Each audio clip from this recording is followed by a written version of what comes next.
Bonjour, aujourd'hui je vais vous expliquer comment faire du kayak biplace. Donc suivez-moi, je vais vous expliquer tout ça. Voilà, donc là on a un kayak biplace. C'est un modèle qui est couramment utilisé dans les locations. C'est un bateau qui est rotomoulé, double coque, avec des trous pour évacuer l'eau. Donc ce qui fait que c'est un bateau autovideur qui ne se charge pas d'eau. Alors donc on a ici un siège pour l'équipier avant, là on a un siège pour l'équipier arrière, les cale-pieds de l'équipier arrière, les cale-pieds pour l'équipier avant. On a ici un petit siège pour un enfant. L'enfant, il ne faut pas qu'il soit trop lourd, il faut qu'il fasse à peu près 35 kg grand maximum, qu'il ait moins de 12 ans. Et on a deux porte-containers. On a un porte-container ici et un porte-container là. Si on met un container au milieu, on ne pourra pas mettre d'enfant. Donc c'est soit on prend deux containers et pas d'enfant, soit si on met un enfant, on prend qu'un seul container. Le container, quand on le met, on va le mettre à l'arrière, par exemple. On le passe dans la sangle. Ensuite, on tend la sangle et là, le conteneur fait corps avec le bateau, vous ne pouvez plus le perdre. Ensuite, il reste cette sangle. S'il n'y a pas de conteneur, c'est important que la sangle ne reste pas flottante comme ça, parce que ça, c'est un piège. On peut se prendre les pieds dedans et si on dessale d'un rapide avec les pieds qui sont pris dans la sangle, on peut se faire traîner par le bateau. Donc pour éviter ce problème-là, la solution, c'est de tendre la sangle. Et comme ça, on ne peut plus se prendre les pieds dedans. Et vous descendez en sécurité. En kayak, on pagaie toujours avec une pagaie double. Une pagaie de kayak, avec une pale ici à gauche, une pale à droite. Vous remarquerez que les pales, elles sont croisées. Il y en a une ici dans un sens et une dans l'autre. Ça permet de pagayer quand on est face au vent. Si on était face au vent et que les pagaies soient plates, quand on pagaierait, on pousserait contre le vent. Alors que là, on pagaie à droite, on coupe le vent avec la pale gauche. On pagaie à gauche, on coupe le vent avec la pale droite. Et comme ça, on n'est pas gêné avec le vent. Pour tenir la pagaie, il suffit de tenir la main, le bras perpendiculaire à la pale droite, avec la main, de bien serrer la main droite, et on fait tourner la pagaie dans la main gauche. C'est exactement le même mouvement que les motos ou les mobylettes. Donc on pagaie à droite, on accélère, on pagaie à gauche, on pagaie à droite, on casse le poignet, on pagaie à gauche, on pagaie à droite, on pagaie à gauche, et comme ça permet d'avancer et de pagayer avec une pagaie de kayak. Vous remarquerez que la pagaie de kayak, elle est bombée. Là, c'est le creux de la pale, et là, on a le dos de la pale. C'est exactement pareil que la main. Le creux de la main, le dos de la main. Si on pagayait avec une main, avec la main, on pagaierait naturellement avec le creux de la main. On ne s'amuserait pas à pagayer avec le dos. Là, c'est exactement la même chose. On pagaie avec le creux. On pagaie ici à gauche avec le creux, à droite avec le creux. On tourne à gauche avec le creux, à droite avec le creux. Voilà comment on pagaie avec une pagaie double de kayak.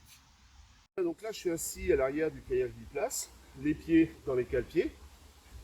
Les cale-pieds, donc il faut choisir la longueur en fonction de la longueur de vos jambes. Voilà, ça peut être plus ou moins loin. Moi, la bonne longueur, c'est ici. Ça me permet comme ça de bien sentir le bateau. Si le bateau, je dois le contrôler en appuyant sur les cale-pieds, ça me permet de bien contrôler les mouvements du bateau. Il faut surtout jamais d'un rapide être simplement posé comme ça et se laisser faire. Parce que là, le bateau va bouger, vous ne contrôlez rien. Et quand on ne contrôle rien, c'est le meilleur moyen de tomber à l'eau. Maintenant, il va falloir qu'on fasse avancer ce bateau. Donc pour ça, il suffit de pagayer à droite, on pagaie à gauche, comme je vous ai expliqué, on pagaie à droite, on pagaie à gauche, et le bateau avance. Le problème d'un kayak, c'est que ça ne va jamais droit, c'est toujours en train de tourner. Ça tourne à cause du courant, à cause d'un rocher, à cause d'un coup de pagaie plus efficace d'un côté que de l'autre, à cause du vent. Enfin, il y a toujours tout un tas de raisons qui font que le bateau ne va jamais droit. Donc la solution, c'est de le redresser. Pour le redresser, quand votre bateau tourne à droite, pour aller tout droit, il suffit de savoir tourner à gauche. Quand le bateau va à gauche, pour aller tout droit, il suffit de savoir tourner à droite. Et pour tourner, la solution est simple, il suffit de pagayer toujours du même côté. Si je pagaie toujours du même côté à gauche, le bateau finira par tourner à droite. Il ne faut pas faire comme dans la publicité avec le petit lapin qui pagaie comme une machine, à droite à gauche, à droite à gauche. On a le droit de pagayer une fois, 2 fois, 3 fois, 20 fois du même côté si on a envie. Et plus vous allez pagayer loin du bateau, plus le bateau tournera du côté opposé. Donc plus on pagaie près, moins le bateau tourne, mais il tourne quand même. Et plus on pagaie loin, plus le bateau tourne. Pour pagayer loin, ce qui est important, c'est d'avoir le bras tendu. D'avoir le bras du côté où on fait la manœuvre tendu. Donc là, à gauche, le bras tendu, on a des amplitudes maximum. Si l'équipier avant et l'équipier arrière font ça en même temps, le bateau, il va tourner du côté droit. Pareil pour l'autre côté, si on veut tourner du côté gauche, il suffit de pagayer loin du bateau, en gardant le bras tendu, on pagaie loin en gardant le bras tendu, et là le bateau tournera à gauche. Donc je vous expliquais comment on faisait pour pagayer loin du bateau, pour faire tourner le bateau du côté opposé.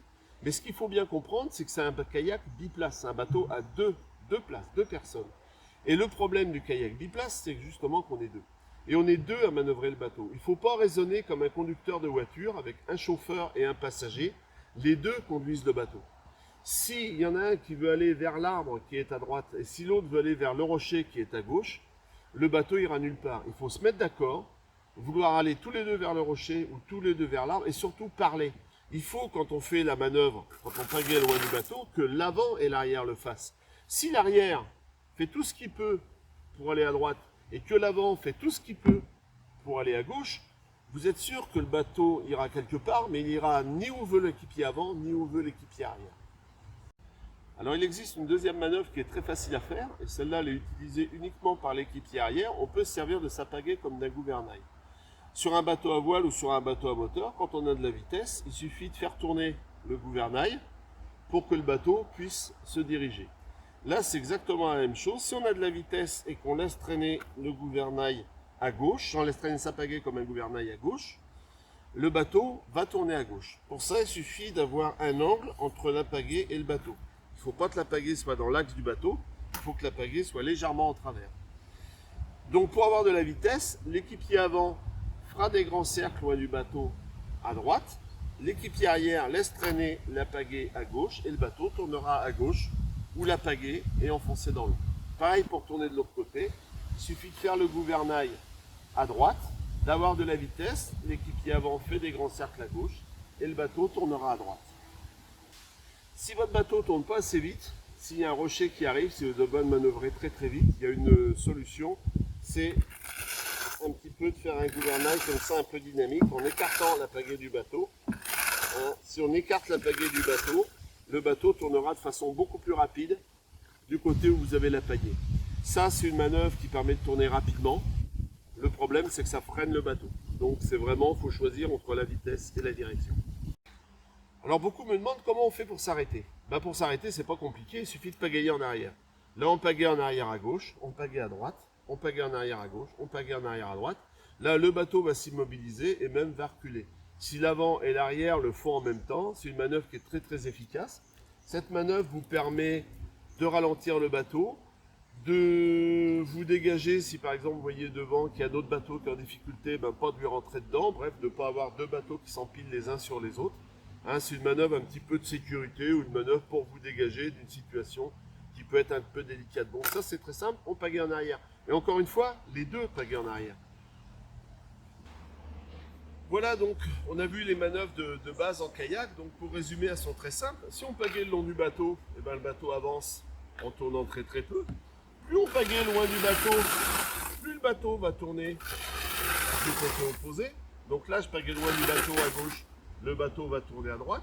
Si on a de la vitesse, on peut laisser traîner sa pagaie comme un gouvernail. Donc là, je le laisse traîner à gauche. Si j'ai de la vitesse, le bateau tournera à gauche. Si le bateau ne tourne pas assez vite, on peut écarter la pagaie du bateau pour aider le bateau à tourner. Et enfin, si on veut reculer, il suffit de pagayer ou s'arrêter. Il suffit de pagayer en arrière et le bateau va reculer ou va s'arrêter. N'oubliez jamais que toutes ces manœuvres se font à deux, en se coordonnant et en parlant avec son équipier. Vous connaissez maintenant quelques manœuvres de base pour diriger votre kayak biplace. Un dernier conseil, privilégiez d'abord la direction à la vitesse. Commencez par savoir diriger votre bateau, allez où vous voulez et la vitesse, ça viendra tout seul. Petit à petit, vous accélérerez. J'ai plus grand chose à vous apprendre, donc maintenant c'est à vous de jouer.